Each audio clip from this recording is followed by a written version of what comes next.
Halo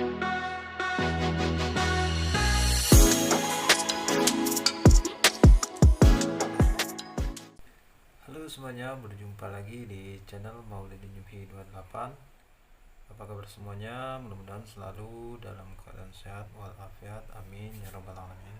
Dan di video kali ini kita akan membahas sedikit dari banyak pertanyaan yang muncul ya kepada kita dan teman-teman juga yang baru bergabung ya di salah satu perusahaan misalnya, ataupun teman-teman yang ingin tahu ya bagaimana menjadi salah satu karyawan yang baik ya, karena manfaatnya juga banyak sekali ya ketika kita menjadi karyawan yang baik di salah satu perusahaan.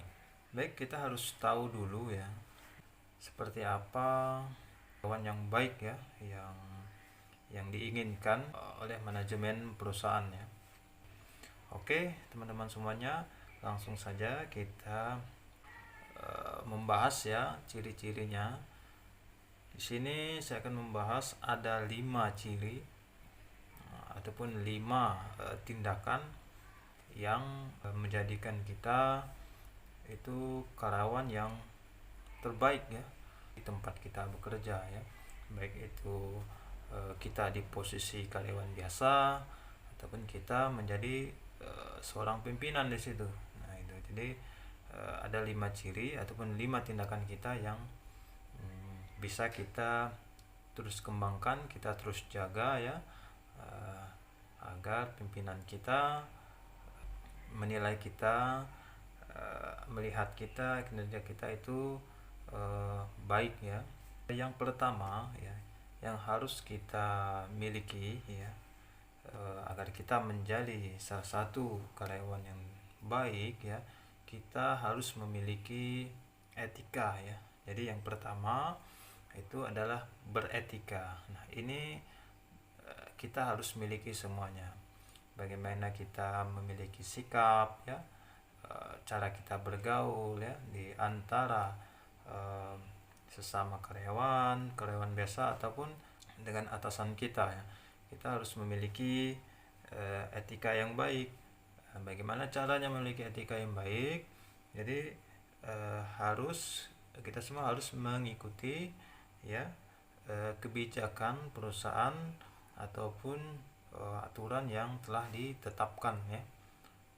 Apapun itu kita harus ikuti, karena semua kebijakan dari perusahaan ini untuk bawahannya semata-mata untuk memberikan kontribusi bagaimana caranya agar perusahaan yang tempat kita bekerja lebih maju dan lebih berkembang ya.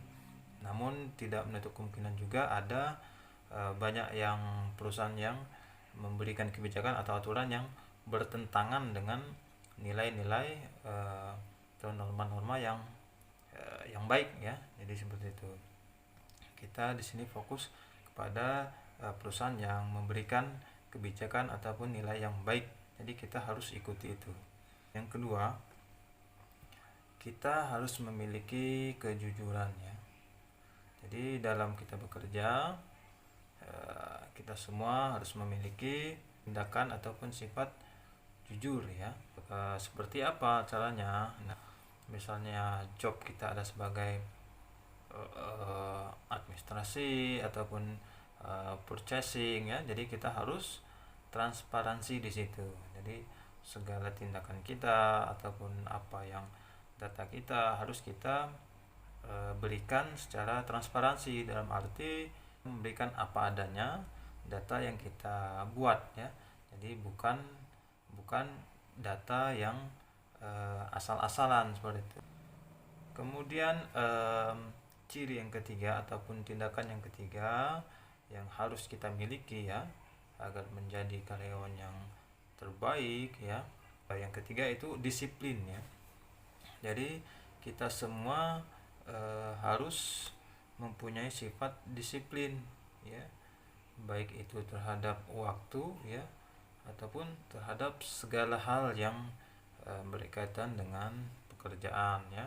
Contoh bagaimana kita disiplin. Nah, di dalam setiap perusahaan pasti adanya waktu ya untuk memulai pekerjaan ya, kemudian waktu untuk mengakhiri pekerjaan ya di situ.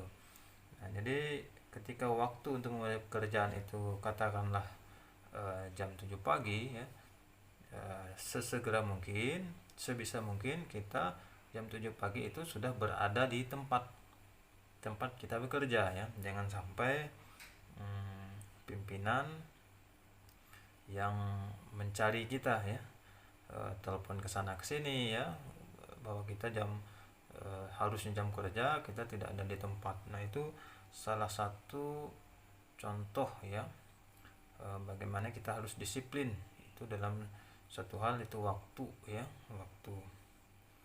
Kemudian ketika itu ada instruksi atau perintah ya, pimpinan tuh menghadap misalkan memanggil kita, jadi kita sesegera mungkin memenuhi ya panggilan tersebut dengan waktu yang sudah ditentukan tadi ya. Jadi kita harus memiliki sifat disiplin seperti itu ya. Kemudian yang keempat ya, dapat memotivasi diri sendiri dan orang lain. Nah, di situ bagaimana contohnya? Misalkan kita diberi tanggung jawab ya, diberi tanggung jawab yang mungkin orang lain ini tidak sanggup ya. Jadi kita berani mengambil tanggung jawab tersebut. Tentu dengan konsekuensinya kita harus memberikan hasil yang maksimal atas tanggung jawab yang diberikan kepada kita. Nah, hal tersebut pasti ya akan memberikan motivasi bagi teman-teman yang lain terhadap kinerja kita seperti itu. Nah, jadi tanpa kita mengajak ataupun memberi arahan kepada teman-teman lain ya, mereka dengan sendirinya dengan melihat kita diberi tanggung jawab ya, kita kerjakan dengan baik, nah itu sudah dapat menjadi motivasi ya, motivasi bagi rekan-rekan semuanya seperti itu. Nah, bagaimana memotivasi diri sendiri? Tentunya kita ketika diberi suatu tanggung jawab ya, kita cara memotivasinya kita dalam pikiran harus tanggung jawab itu diselesaikan dengan baik. Bagaimana caranya? Ya tentu dilakukan dengan tahapan-tahapan yang sesuai prosedur, kemudian dilakukan dengan baik sehingga menjadikan hasil kerja yang baik seperti itu ya. Kemudian ciri ataupun yang harus kita miliki, ciri yang kelima ya, untuk menjadi karyawan yang baik itu dapat berkomunikasi dengan baik. Maksudnya apa? Nah, di sini kita harus dapat berkomunikasi dengan baik ya, terhadap ya sesama karyawan, baik pun terhadap atasan dan terhadap orang yang di luar dari lingkungan kerja kita, masyarakat. Nah, jadi kita harus memiliki komunikasi yang baik ya,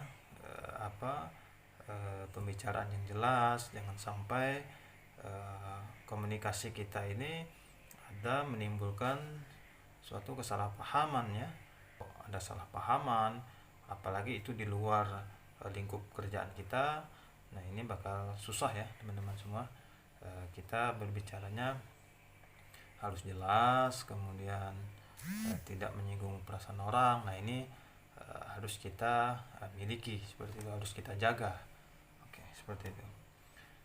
Oke teman-teman semuanya, demikian ya, ada 5 tips ataupun ciri ataupun cara ya yang harus kita miliki agar kita menjadi pekerja yang baik ataupun pekerja yang profesional, yang menjadi nilai lebih ya